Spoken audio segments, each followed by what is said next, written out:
Chers étudiants, bonjour, bienvenue pour ce live du CRFPA qui va être consacré à l'architecture de la procédure pénale. L'architecture de la procédure pénale, c'est-à-dire véritablement le premier cours qui a trait à la procédure pénale que l'on va traiter aujourd'hui. Alors, par rapport à cet élément-là, ça fait suite à un précédent live. Lors d'un précédent live, donc on avait discuté... Mathilde, je vous salue, j'espère qu'il a fait beau à Lille aujourd'hui. Lors d'un précédent live, je vous avais indiqué que l'épreuve de procédure est une épreuve absolument essentielle dans le cadre du CRFPA. Et justement, des questions ont été posées à ce titre-là sur la pédagogie et même sur l'utilité que pouvaient revêtir les cours. Ishaï, comment allez-vous aujourd'hui ? Si Ishaï va bien, tout devrait bien aller.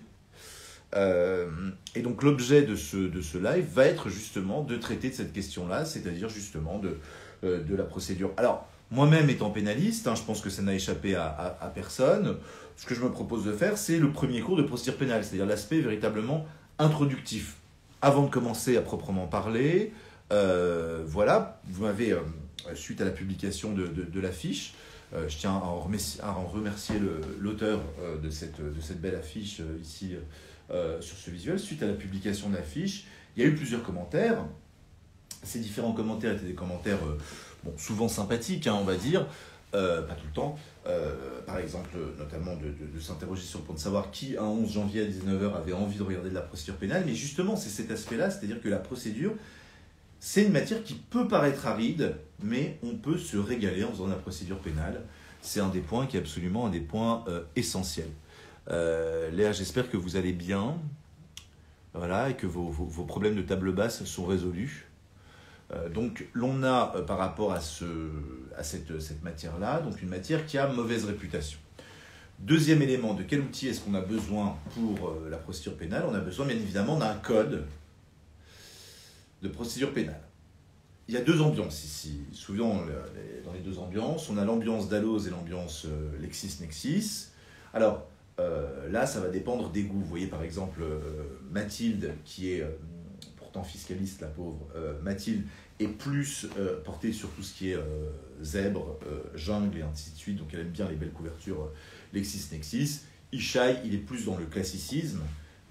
Et sera plus tenté par Dalloz. Ça n'a pas réellement d'importance. Il fut un temps, il y a une dizaine d'années, où on présentait les choses de la façon différente en disant le Dalloz est plus théorique et LexisNexis serait plus pratique. Aujourd'hui, ça se vérifie assez difficilement. Il faut avoir un code. Il faut avoir un code à jour. Et quand je vous dis à jour, même un code qui soit encore plus à jour. C'est-à-dire que concrètement, il vous faut un code 2023. Alors bien évidemment, il n'est pas sorti. Mais je dis ça parce que l'édition du code 2022 n'intègre pas, bien évidemment puisqu'il est paru ici pendant l'été, il n'intègre pas les dernières réformes et notamment la loi du 22 décembre 2021, qui est la loi pour restaurer la confiance de l'opinion politique en la justice, qui contient de très nombreuses dispositions en matière de procédure pénale. Alors, à ce titre, je ne vais pas consacrer toute la journée d'aujourd'hui justement à cette loi-là, je l'évoquerai au fur et à mesure, pour une raison qui est très simple, je ferai un point d'actualité pour nos étudiants inscrits. Je tiens à rappeler à ce titre-là que les étudiants de Subarro bénéficient actuellement non seulement d'une promo, mais aussi de la possibilité d'avoir justement le cours, l'intégralité du cours, pas seulement une heure, gratuitement en cas d'inscription, l'intégralité du cours de procédure en cas d'inscription pour la préparation annuelle. On leur offre la préparation estivale en procédure en vidéo. Voilà. Effectivement, Gwen, j'espère que vous allez bien. Alors Gwenaëlle, c'est une brillante étudiante que j'ai eu l'honneur d'avoir, qui aujourd'hui est élève avocate et qui continue ici. Vous voyez, c'est une personne qui se régale tellement, qui se dit, elle, un mardi soir, alors même que le CRFPA, vous n'allez pas quand même, Gwen, repasser une nouvelle fois le CRFPA alors que vous l'avez déjà, ça serait pas gentil. Ça serait bizarre d'ailleurs comme façon de procéder. Voilà, donc j'espère que vous allez bien. J'en profite pour souhaiter à ceux que je n'ai pas vus la semaine dernière, pour vous souhaiter simplement une belle et heureuse année, pleine de réussite et de bonheur divers et variés.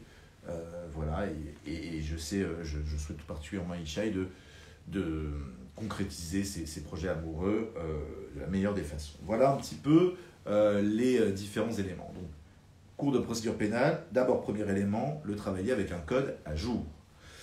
La loi du 22 décembre 2021, il y a également une loi organique, puisqu'il y a des aspects organiques qui ont été modifiés. Dedans, il y a les procès filmés, le problème du secret professionnel de l'avocat, du secret de l'enquête et d'instruction qui a été également impacté. Il y a des dispositions très techniques concernant, je ne sais pas, la détention provisoire ou encore l'ordonnance de renvoi et la purge lors de l'ordonnance de renvoi.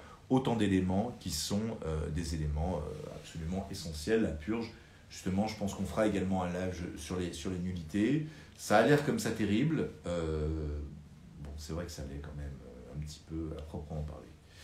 Voilà ce qu'il en est. Écoutez, si vous êtes tous là, moi ce que je vous propose, c'est de débuter un petit peu ce live en évoquant les différents aspects. Alors, pour que ce soit utile le plus possible, je vous expliquer un petit peu notre pédagogie. Notre pédagogie, c'est pas de faire tous nos cours par Insta. Normalement, dans les cours en distanciel de Subbaro, alors actuellement on est sur la plateforme Zoom, et là ça permettrait de partager un visuel. Le visuel permettrait justement d'habiter cette architecture. Là, c'est certainement possible de le faire par Instagram, mais étant âgé, j'allais dire, mais non, c'est faux. Étant peu au fait de ces choses-là, je ne sais pas comment on partagerait un tableau à proprement parler, sauf si on mandate par exemple Ishaï pour faire un très très beau tableau, et à un moment donné on l'invite pour nous montrer son tableau en fin de cours, par exemple, ça lui ferait une petite interro surprise. Ça peut être une idée. Dans différentes structures et dans différents cours, et je ne vous cache pas non plus que quand j'enseigne en licence auprès de mes étudiants d'Amiens ou encore en master auprès de mes étudiants de l'Université Cato de Lille, je commence de la même façon avec cette architecture de procédure pénale. Cette architecture ici, c'est une façon de commencer, il y en a d'autres. Autre façon de commencer, ce serait de commencer par les principes du procès équitable. Impartialité, indépendance, publicité, etc. Ça n'a aucune utilité en le cadre du CRFPA. Pas des questions pratiques, ça, c'est des questions qui ont un caractère théorique. Et même pour des étudiants, je trouve que commencer par ça, c'est quand même un peu aride. Je préfère commencer toujours par quelque chose de plus pratique pour que justement, avec l'architecture de la procédure pénale, on ait toujours en tête des éléments et qu'on puisse très rapidement être à même de pouvoir composer de ce point de vue-là. Et l'idée, je vous dis à la fin, c'est de pouvoir partager un visuel, ce visuel étant ici le résumé de ce qui a été dit. Autre façon de concevoir les choses, l'histoire de la procédure pénale. Ça, c'est magnifique. Moi, j'adore l'histoire de la procédure pénale. Mais quand on est positiviste, ça ne vous sert absolument à rien. Donc, l'histoire, il y a des considérations historiques ça et là, mais elles ne sont pas indispensables là-dessus. Mieux vaut se concentrer sur ce qui permet de fonctionner le plus rapidement possible. Alors, on débute l'architecture de la procédure pénale. L'architecture de la procédure pénale, je prends la procédure pénale stricto sensu, je mets de côté l'exécution des peines, qui fait l'objet d'un cours spécifique, et je constate ici qu'il existe, lors de la procédure pénale, 3 phases. Enquête, instruction, jugement. Donc dans mon tableau, j'ai 3 phases, enquête, instruction, jugement. Je laisse un petit peu de place sur la gauche avant l'enquête, parce qu'il y a un certain nombre d'éléments qui se passent avant même l'existence d'une enquête. Très bien. Enquête, instruction, jugement. Enquête, j'indique tout en bas que c'est une phase non juridictionnelle. L'instruction et le jugement sont des phases juridictionnelles. Une phase non juridictionnelle, c'est-à-dire que l'enquête n'est pas menée par un juge. En revanche, bonjour Manon, comment ça va? En revanche, ici, l'instruction est une phase juridictionnelle et le jugement aussi, c'est une phase juridictionnelle. Alors n'hésitez pas, c'est un live justement, j'ai privilégié un live pour intervenir le cas échéant, discuter avec moi, voire même essayer de voir ce qui vous paraît clair ou même le cas échéant, pas tout à fait clair. Donc 3 phases différentes, enquête, phase non juridictionnelle qui n'est pas menée par un juge, instruction, phase juridictionnelle menée par un juge, et puis enfin la phase de jugement. La phase de jugement, voilà ce qu'il en est. Alors, la phase de jugement, on terminera par là. Il y a eu des évolutions récentes, l'enquête aussi, l'instruction aussi. On commence par ce qui est le plus à gauche, avant même l'enquête, de mentionner qu'il existe ici, selon l'article 78-2 du Code de procédure pénale, des dispositions qui permettent des contrôles et des vérifications d'identité. Plusieurs motivations existent par rapport à ces contrôles et vérifications d'identité. Ces différentes motivations pour les contrôles et vérifications d'identité, c'est d'abord contrôles et vérifications d'identité qui sont en lien avec la commission d'une infraction, alinéa 1er. Les contrôles et vérifications d'identité ensuite qui résultent d'opérations dites coup de poing, donc sur réquisition du procureur, aux horaires et aux lieux déterminés par lui. Vous avez ensuite 78-2, alinéa 3, les contrôles dits administratifs, c'est-à-dire quel que soit le comportement de la personne, il faut des circonstances particulières pour contrôler l'identité d'une personne. Exemple type, vous êtes... tiens, j'ai pas mon... Je vois pas où est mon coussin du PSG. Vous êtes aux abords du Parc des Princes le soir où Paris va humilier le Real Madrid. Ça nous fait de la peine à tous, mais tant pis, c'est pas grave, tant mieux.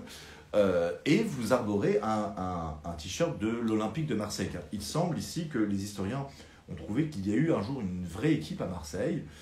Et donc vous faites quelque chose comme ça peut justifier un contrôle d'identité. Parce qu'il y a des circonstances particulières qui font en sorte que quand même c'est un comportement qui est chelou, pour le moins. 78-2, alinéa 4, on est sur... Je suis désolé, à chaque fois je me rapproche et je me recule parce que je dois retirer mes lunettes, sinon je ne vois rien du tout. J'ai le flash dans les yeux. 78-2, alinéa 4, on est dans le cadre des contrôles Schengen.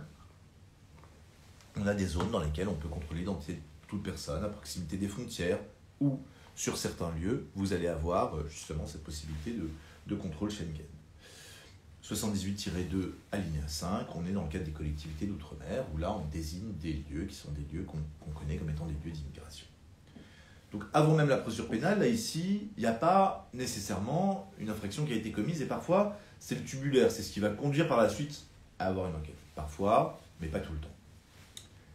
Ensuite on passe à la phase d'enquête. Donc là on rentre dans le cadre de notre tableau, dans le cadre du tableau dans lequel on entre, l'enquête, elle est dirigée par le procureur de la République. Article 12 du Code de procédure pénale. On va distinguer deux cadres d'enquête, l'enquête préliminaire et l'enquête de flagrance. Alors, en réalité, c'est pas tout à fait cela. C'est-à-dire que l'enquête, elle est menée par la police judiciaire. La police judiciaire, on a une liste des différents officiers de police judiciaire, agents de police judiciaire, agents de police judiciaire adjoints, en fonction de leurs compétences. Bon. Elle est menée par la police judiciaire sous le contrôle du procureur de la République.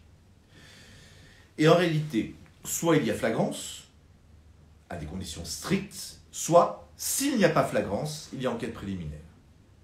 Cet aspect, cette présentation, en fait, est essentielle à la résolution d'une consultation juridique. Pourquoi ? Parce que, justement, même si cela ne le mentionne pas, dans le cadre de la consultation juridique, la première chose à faire, c'est de fixer quel est le cadre juridique de ce que vous allez traiter.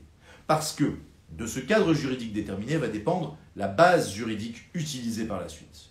Une bonne base juridique, même avec une réponse toute pourrie, c'est déjà quand même quelques points glanés. Et, on l'a déjà dit la dernière fois, on est quand même assez pour glaner un nombre maximum de points lors de cette épreuve.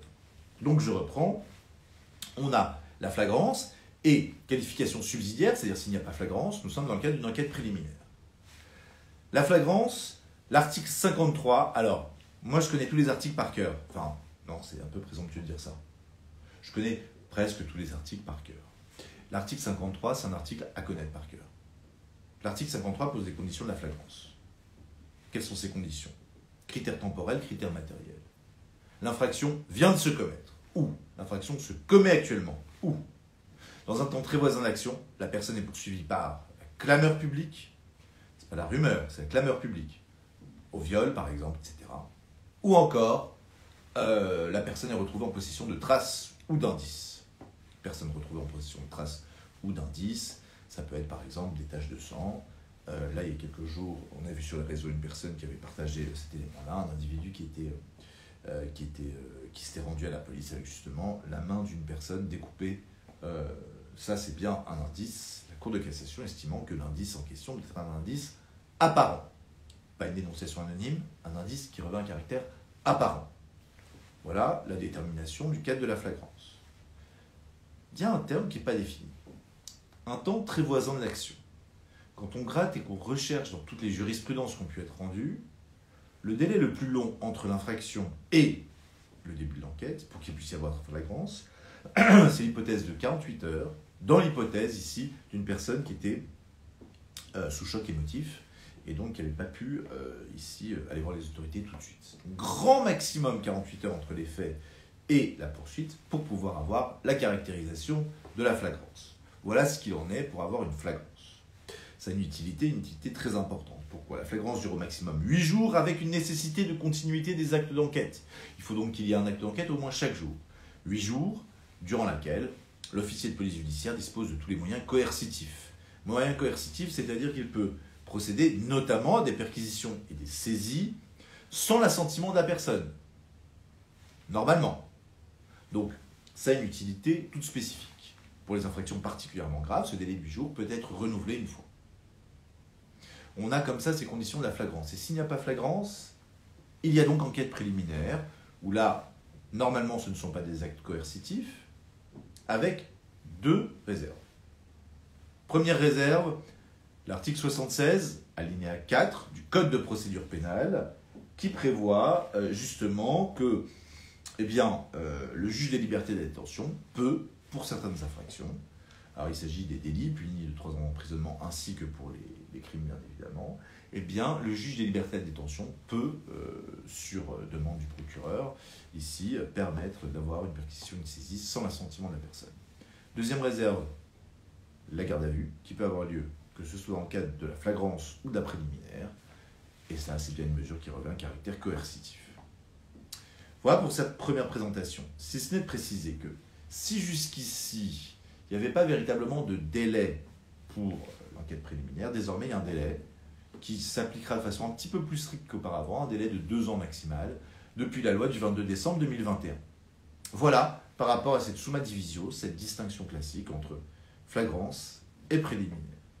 On voit bien ici qu'aucune référence à un juge. Donc du coup, comme dans mon énoncé, je n'ai aucune référence à un juge, si ce n'est le juge des libertés et de la détention, je peux être dans l'une de ces 2 phases-là. La suite nous conduirait à étudier la garde à vue. Comme je vous ai dit, aujourd'hui, l'idée n'est pas de faire un cours de 4 heures, mais plutôt de faire un cours qui va être un cours didactique, qui va permettre de nous traiter de la matière en simplement l'architecture. La garde à vue, ce qu'il faut bien comprendre, c'est par rapport à la garde à vue, autre petit schéma à faire, autre petit schéma que j'aurais envoyé aux étudiants à ce titre-là, ça aurait été de faire un comparatif. Il y a 4 statuts, en réalité il y en a 5, mais il y a 4 statuts essentiels qui existent en la matière, c'est-à-dire, il y a le placement en cellule de dégrisement qui n'est pas régi par le Code de procédure pénale. Il y a l'audition, qui est l'audition libre, il y a l'audition sous contrainte, il y a le suspect libre, et enfin la garde à vue. Les droits et les délais diffèrent de l'un et de l'autre. Attention ici, au moment de la garde à vue, on a un premier statut qui existe. Pourquoi ? Seul le suspect peut être placé en garde à vue. Le suspect, la définition juridique, c'est des personnes à l'encontre desquelles il existe des raisons plausibles de penser qu'elles aient pu participer à l'infraction. Des raisons plausibles de penser qu'elles aient pu participer à l'infraction. Vous avez comme ça cette disposition. Alors là, d'ores et déjà, avec la dizaine de minutes de ce cours, vous avez déjà une petite idée de la façon dont les choses se déroulent. Les choses se déroulent de cette façon-là. Alors bien évidemment, c'est pas évident peut-être pour vous d'intervenir ici, mais l'idée, c'est de pouvoir interagir avec les étudiants, etc. L'utilité du cours, c'est ça, c'est vraiment l'interaction, de pouvoir interroger son enseignant, qui précise quelques points. C'est aussi quelque chose qui a trait à la mémoire. Est-ce que ma voix vous permet de vous guider davantage ? Comme vous voyez, j'ai un phrasé qui est un phrasé rapide.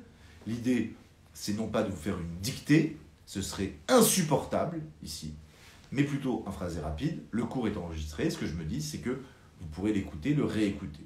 Le cours n'a d'utilité que si vous avez une mémoire auditive. Si vous avez davantage une mémoire visuelle, il est mieux de ficher un fascicule, qui n'est pas présenté de la même façon. Mais le fascicule, il va être présenté ici de façon beaucoup plus déterminante.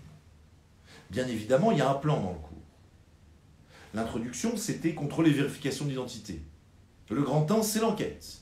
Le grand 2, c'est l'instruction. Le grand 3, c'est le jugement. Dans le cadre de cette enquête, il y a cette summa divisio, distinction entre enquête préliminaire et enquête de flagrance. Il y a ensuite la garde à vue, qui aurait nécessité davantage de développement, avec cette indication-là, c'est-à-dire la définition du suspect. On en arrive déjà à la fin de l'enquête. Oui, absolument Anaïs, on a des cours audio et fascicules, on peut prendre l'un et l'autre, l'un ou l'autre, l'un sans l'autre et de cette façon-là. Ouh là là là là, Bourak, vous êtes beaucoup trop pressé, on est à la fin de l'enquête, là vous êtes en train de me parler d'ores et déjà d'instruction. Laissez-moi quelques minutes ici, on va y arriver très bientôt, tout à fait bientôt, ici. C'est-à-dire que le grand C de cette enquête, c'est la fin de l'enquête. La fin de l'enquête, toute l'enquête doit mettre le procureur qui la dirige à même d'exercer l'opportunité des poursuites, article 40-1 du Code de procédure pénale. Article 40-1 du Code de procédure pénale qui permet, à l'issue de l'enquête, au procureur soit de poursuivre, on passera au grand 2 puis au grand 3, soit de ne pas poursuivre, là on sort du cadre et on met une croix, c'est fini, c'est l'opportunité de poursuite, vous pouvez ne pas poursuivre, soit l'enquête a été infructueuse, soit il n'y a pas d'opportunité de poursuivre. Par exemple, bon, on ne va pas revenir sur un épisode dramatique de notre histoire à Bourak et moi, mais je crois me souvenir que Bourak, je lui ai piqué quand même soit une clope, soit un briquet, soit les deux. On ne va pas me poursuivre pour si peu. Soit, dernier élément, ce sont les alternatives aux poursuites. C'est des dispositions assez fastidieuses qui permettent au procureur ici de proposer une alternative, comme par exemple l'hypothèse d'une composition pénale. On verse une amende de composition, on a un retrait de permis ici qui va intervenir, qui est décidé par le procureur. Dans une hypothèse comme celle-ci, eh bien, on va quitter le terrain pénal et s'il y a exécution de la composition, eh bien, les choses seront terminées. Là, encore une fois, c'est l'objet d'un cours spécifique. Toute l'idée de ce premier cours, c'est de voir les généralités sur la procédure pénale en quelques minutes pour se fixer un cadre. Et par la suite, le magnifique tableau que Isha est en train de préparer, mais de façon générale, le tableau que vous aurez préparé, dans ce tableau-là, vous l'enrichirez au fur et à mesure de vos connaissances, et il figurera, quand vous travaillez, juste devant, au-dessus, à côté de votre écran. C'est un des éléments qui est un élément essentiel. Voilà ce qu'il en est. Ensuite, procureur de la République, il va exercer les poursuites. Alors là, on est dans le glissement, la transition entre le grand 1 et le grand 2, entre l'enquête et l'instruction. Mais ce n'est pas exactement ça. C'est-à-dire, l'instruction, article 79 du Code de procédure pénale, est obligatoire en matière criminelle. Elle est facultative pour les délits, elle n'a lieu que si les délits sont graves ou complexes.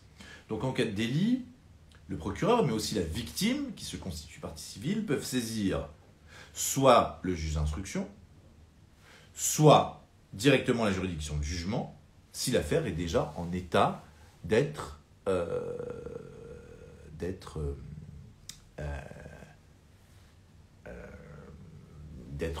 plaidé, d'être ici jugé. Alors, question d'ordre pratique, si on est nul en procédure civile. Alors, moi j'ai une formule, vous allez voir, ça va me faire encore beaucoup d'amis parmi mes collègues. Alors, si un étudiant est nul en procédure civile, c'est parce qu'on lui a mal enseigné. Est-ce qu'on est aussi nul en procédure pénale? Alors non, parce que j'ai enseigné la procédure civile également. Comme vous le savez, j'ai été praticien, avocat, j'ai été omis à ma demande pour me consacrer à mes autres activités. Et donc j'ai enseigné avec plaisir la procédure civile. Non, procédure pénale, on se régale. Je ne sais pas comment vous dire, moi j'ai un goût pour le pénal qui est un goût immodéré, qui fait en sorte que les enjeux sont tellement forts ici, que ce sont des éléments qui sont des éléments particuliers. Et puis ça, comment dire ça, l'aspect technique à proprement parler, la forme ici prédispose du fond. Les plus grands pénalistes sont ceux qui maîtrisent le mieux l'art de la procédure, avant de maîtriser l'art de l'éloquence. Voilà, j'espère que j'ai répondu à vos questions, mais c'est quelque chose de particulier. Mais Léa, comment vous dire, j'aime bien convertir les étudiants justement au pénal, et ça intervient souvent par le biais de la procédure. Parce qu'on se régale en procédure pénale, c'est quelque chose d'absolument merveilleux. Voilà ce qu'il en est. Donc, on reprend, on passe maintenant, on bascule sur le grand 2. Grand 2, l'instruction. Dans le grand 2, l'instruction, l'élément essentiel, c'est de traiter du juge d'instruction. Alors, dans ce grand 2, il y a le juge d'instruction. On fera le A, c'est les juridictions d'instruction du premier degré. Le B seront la chambre de l'instruction, juridiction d'instruction du second degré, enfin la cour de cassation. Quant à le juge d'instruction et le juge des libertés et de la détention, petit 1, le juge d'instruction. Le juge d'instruction, c'est lui qui va mener l'instruction à charge et à décharge. Qui peut le saisir? Le procureur, par le biais d'un réquisitoire introductif, ou la victime par le biais d'une plainte avec constitution de partie civile. Pareil, sur l'instruction, ici, il fait l'objet d'un cours spécifique. L'idée, c'est d'avoir les généralités de ce point de vue-là. Alors, c'est l'un ou l'autre qui va saisir le juge d'instruction. Il est saisi in rem à propos de la chose et il instruit à charge et à décharge. Dès qu'il est saisi, le juge d'instruction, le procureur change de rôle. Bourak, c'est votre question. Le procureur change de rôle, il devient une partie principale au procès. Il va pouvoir demander des actes. Il va pouvoir exercer des voies de recours.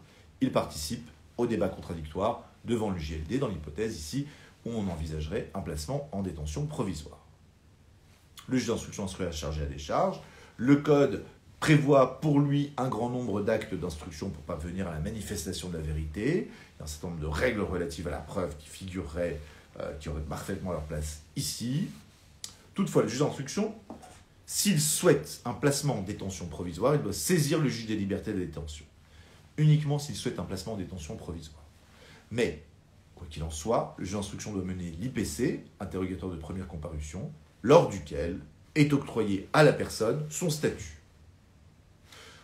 Là, généralement, je propose aux étudiants un autre petit tableau qui s'insère dedans pour savoir quand est-ce qu'on met en examen, quand est-ce qu'on a le statut témoin assisté, et aussi et surtout quand est-ce qu'on peut rester témoin simple, et ça fonctionne dans le code en fonction de la gravité des indices. Existe-t-il des indices graves ou concordants?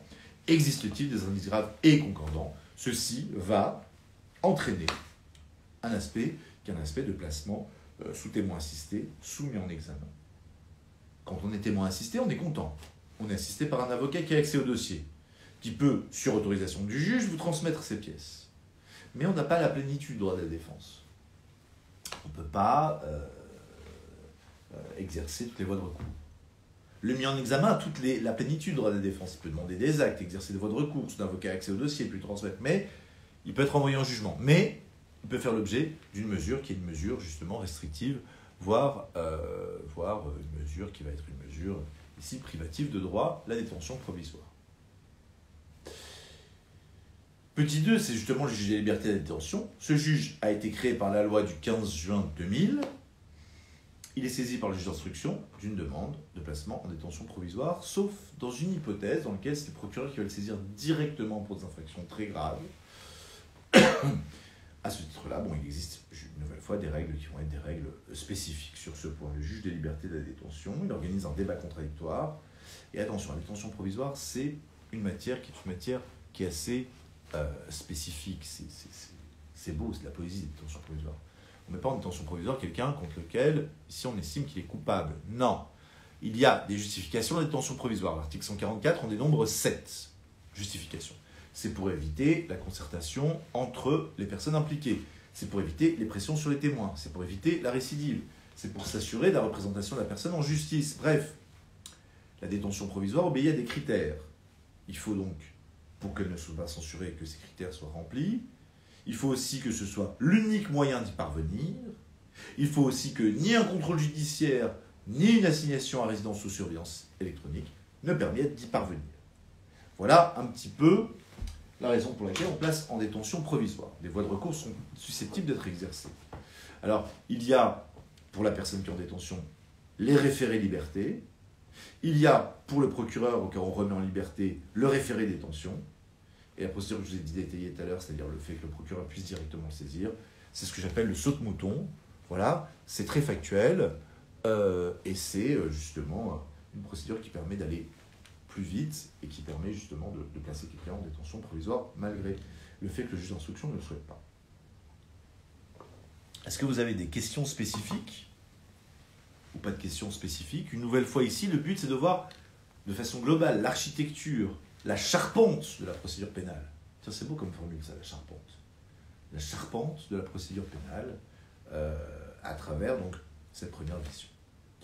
Durant l'instruction, si la constitution de partie civile est recevable, c'est-à-dire si la victime présente certaines caractéristiques de subir un préjudice direct, personnel, dans ce cas-là, eh bien, elle a la qualité de partie civile, elle peut aussi demander des actes, elle peut exercer des voies de recours. Alors, voyons un petit peu ici, parce que l'idée, c'est quand même lors d'un cours de ne pas faire les choses de façon trop linéaire, quelques petites questions de type quiz. Voilà, ça me ferait très plaisir si c'était Mathilde ou Manon qui répondait. Bon, ça va être Ishaï, je le sens. Alors, petite question de type quiz. Voici l'hypothèse. Je m'appelle Kevin. Voilà, personne n'est parfait. Je m'appelle Kevin. J'envisage de passer le CRFPA là en 2022 à l'IEJ de Orléans.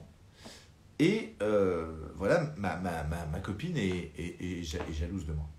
Et donc, le jour de la note de synthèse, elle me séquestre pour ne pas que je me présente.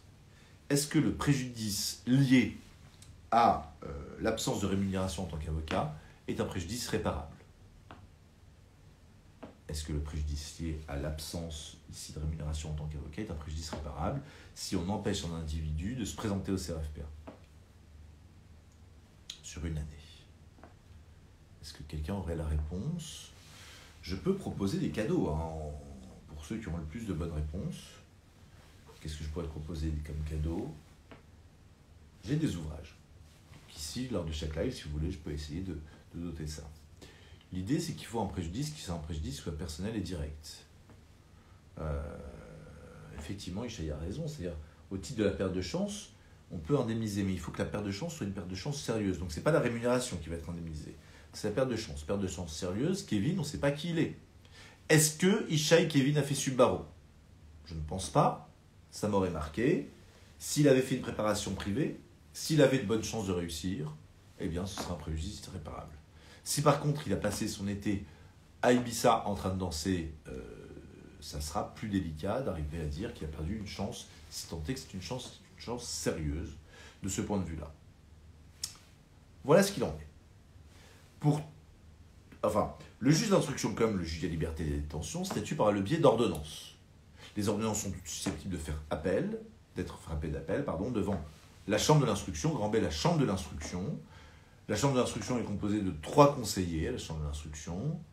Il n'y a peut-être pas énormément d'éléments qui sont à considérer par rapport à la chambre de l'instruction à envisager. Donc 3 conseillers, comme je vous disais.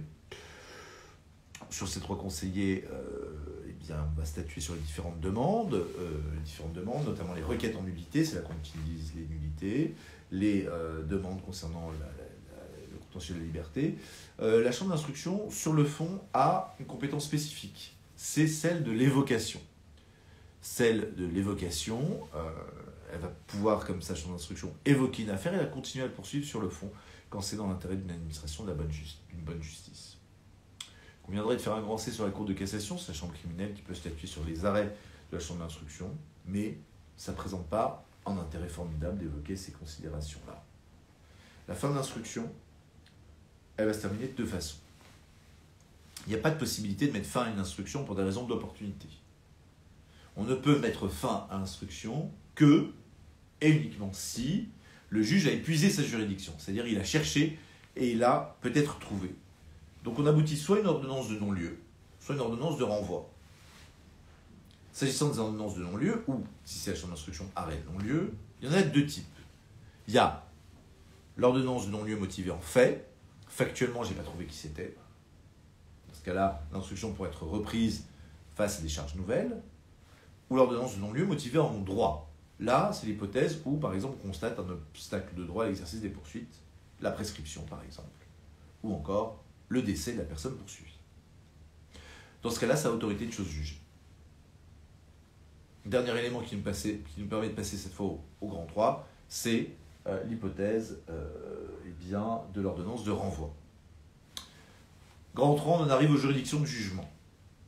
Les juridictions de jugement, là, elles existent en fonction des différents types d'infractions. Pour les contraventions, si j'ai le tribunal de police. Pour les délits, le tribunal correctionnel. Pour les crimes, il s'agit... Alors, là, on ralentit le temps. Il y a plusieurs éléments à voir. Dans la loi de 2019 de programmation pour la justice, on a envisagé l'expérimentation qui a été largement développée des cours criminelles. Elles vont, pour les crimes punis de 15 à 20 ans, prévoir des cours criminelles qui vont être compétentes. 15 à 20 ans, ça va être, par exemple, l'hypothèse hors circonstances aggravantes de viol, d'actes de torture et de barbarie, qui vont relever de la compétence de ces cours criminels qui sont des des juridictions sans jury. Ces juridictions ont été pérennisées par la loi Dupond-Moretti du 22 décembre 2021, mais à compter du 1er janvier 2023. Donc pour savoir si le jour où vous allez composer, ce sera au mois de septembre 2022, la cour criminelle est compétente ou la cour d'assises, il faut savoir si dans le département concerné, il sera indiqué nécessairement parce que comme le sujet est national, là on a une expérimentation, c'est-à-dire que sur de très nombreux ressorts de tribunaux, les cours criminelles existent, mais pas sur tous. Donc on vous donnera une indication de ce point de vue-là. Eh bien, de savoir si c'est la cour criminelle ou, qui est compétente, ou encore la cour d'assises. En tout cas, à compter du 1er janvier 2023, les cours criminelles seront compétentes. Et c'est là, petite formule, petit moment sympathique, et je le salue s'il regarde notre live, le confrère Dupond-Moretti. Le confrère Dupond-Moretti était surnommé Acquittator, et le garde des Sceaux Dupond-Moretti, c'est le fossoyeur de la cour d'assises, ce qui est paradoxal, parce que c'est celui qui tenait les acquittements devant les cours d'assises, qui finalement entraîne sa perte. On a beaucoup critiqué les décisions de cour d'assises, mais quoi qu'il en soit, voilà, elles existent. Ensuite, il envisagerait de voir les juridictions du deuxième degré, chambre des appels correctionnels pour certains jugements du tribunal de police et pour tous les jugements du tribunal correctionnel, les cours d'assises d'appel, qui existent encore ici pour les crimes, et enfin la cour de cassation. Petit élément peut-être que je n'ai pas indiqué par rapport à ces différentes hypothèses, donc de placer ici un petit curseur à un moment donné, une petite indication.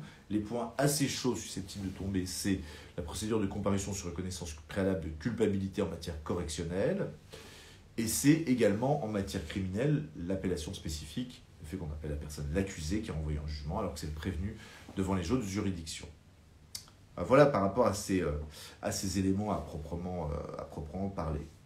À l'examen du CRFPA, souvent les choses se focalisent sur enquête et instruction, parce qu'il n'y a pas beaucoup d'éléments sur le jugement, si ce n'est aujourd'hui avec cette compétence reniée, ça pourrait donner des idées pour poser l'examen.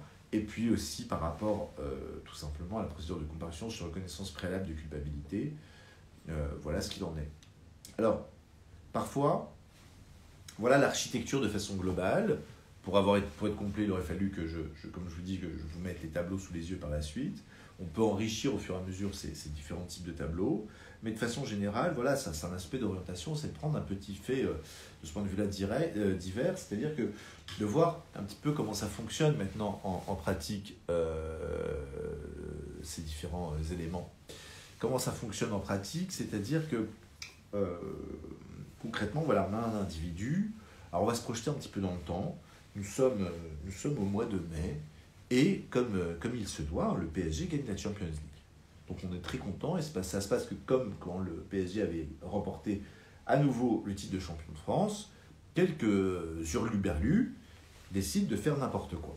À ce titre, on a, alors cette fois c'est pas Kevin, c'est Dylan, qui décide avec ses petits camarades de prendre une voiture, parce qu'elle est immatriculée dans les Bouches-du-Rhône, et de l'empaler sur un panneau de signalisation.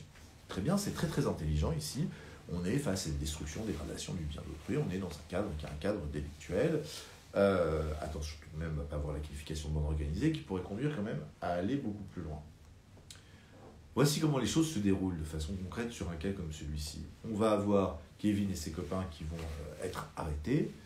Contrôle d'identité d'abord au départ, l'infraction vient de se commettre ou se commet actuellement. Les indices pourraient être le fait d'être retrouvé, je ne sais pas, par exemple avec une roue du véhicule, ou encore c'est un véhicule de marque avec par exemple l'étoile de la Mercedes dans les mains. Ils sont placés en garde à vue. Et là, si on a à l'issue de la garde à vue le procureur qui propose une alternative aux poursuites, ou bien on veut vraiment les juger, auquel cas il y a plusieurs dispositions. Soit pour faire directement suivre le jugement de l'enquête, puisque l'instruction n'est pas très utile dans des hypothèses de faits aussi simples, eh bien on va saisir directement la juridiction de jugement par une procédure de comparution immédiate. Comme son nom l'indique, c'est immédiatement à l'issue de la garde à vue. Ça permet de juger directement quelqu'un. Ça permet qu'il puisse payer tout de suite sa dette à la société. Ça permet aussi, le cas échéant, eh bien, tout simplement de faire en sorte que la personne ne disparaisse pas entre cette garde à vue et le jugement. Mais il peut aussi y avoir une hypothèse dans laquelle Kevin veut coopérer. Kevin, s'est laissé emporter, il est content. On a gagné la Champions League sur un quadruplé de Lionel Messi. Et on a explosé le Bayern Munich, et on est très très heureux. Et donc dans cette hypothèse-là, on a notre Kevin qui va décider de reconnaître les faits. Dans ce cas-là, il y aura une procédure de comparution sur reconnaissance préalable de culpabilité. Ça va entraîner une peine moindre pour Kevin et une procédure spécifique, ici beaucoup plus rapide et moins coercitive de ce point de vue-là. Voilà, parce qu'il y a des choix de procédure parfois qui sont dictés par les circonstances d'infraction. Comparution immédiate, ça vaut bien évidemment en matière délictuelle que si on a vraiment affaire en tête d'être jugé immédiatement, il n'y a aucune raison de retarder les choses. Comparution immédiate sur reconnaissance de culpabilité, si peut-être la personne en plus reconnaît les faits, et comme elle reconnaît les faits, ça va aller encore plus vite. On va ouvrir une instruction uniquement si c'est indispensable d'ouvrir une instruction. Aujourd'hui, seulement 4% du total des affaires pénales, selon les chiffres clés de la justice, sont soumis à l'instruction. Donc voilà de façon globale et générale. Petit exercice à la fin permet simplement de voir si tout est relativement clair. Et justement, à ce titre-là, nous la question, est-ce que vous avez des questions ? Ou est-ce que vous êtes éclairé ? Est-ce que par exemple on peut dire que Lucille, est-ce qu'aujourd'hui vous vous sentez être la reine de la procédure pénale ? Ishaï, c'est le petit prince de la procédure pénale, ça tout le monde le sait, par exemple. Voilà. Donc voilà ce que l'on peut dire sur la procédure, sur ces différents éléments. Vous voyez, en approximativement 35 minutes, on arrive à faire globalement le tour, à voir les différents éléments. Pourquoi ça ? En faisant le premier cours de cette façon-là. Ensuite, ce sur quoi j'enchaînerai en cours concrètement, ça serait les règles relatives à la preuve. Comment fonctionner la preuve. Ça permet ici de voir justement d'autres considérations. Et au bout de 2 cours, l'étudiant est capable de composer. Et il est capable de composer utilement. Ce que j'entends par là, c'est que bien sûr, sur la technicité, il va vous manquer des éléments. Pour ça, vous avez le code. Mais d'ores et déjà, vous avez les grandes lignes. De faire de façon linéaire, commencer un cours en disant « voilà, je vais faire l'intro », vous n'êtes capable de composer qu'au bout d'une quinzaine d'heures de cours, et composer utilement qu'au bout d'une vingtaine d'heures de cours. Là, le but, c'est immédiatement de vous mettre en immersion, d'expliquer les choses sur l'architecture, et comme ça vous permet de fixer le cadre de la procédure, à proprement parler. Alors, comme je vous le disais au tout début de ce live, on va continuer et pour certains même accentuer les lives. Les lives de gestion du stress, les lives aussi qui ont trait à la motivation et tous les aspects qui ont trait au coaching, désormais vont être réservés aux étudiants, puisque notre prépa annuelle commence dans quelques jours. À nos étudiants, même s'ils sont inscrits que pour l'estival, ils se verront proposer d'ores et déjà de participer à ces lives, de même que les lives d'actualité, mais je continuerai des lives à caractère généraux sur les réseaux sociaux, en espérant pouvoir vous montrer comme ça une pédagogie qui puisse vous être particulièrement utile. Voilà, n'hésitez pas à me faire part de vos commentaires en lien avec la vidéo, et par la suite, je vous souhaite bon courage pour cette semaine, pour ce mois, pour l'année même, de façon générale, surtout, voilà, j'espère que tout va bien se passer pour vous. Je vous dis donc à très bientôt. N'hésitez pas à poser vos questions, je ferai fort d'y répondre. Nous sommes très facilement joignables. À très bientôt, donc au revoir.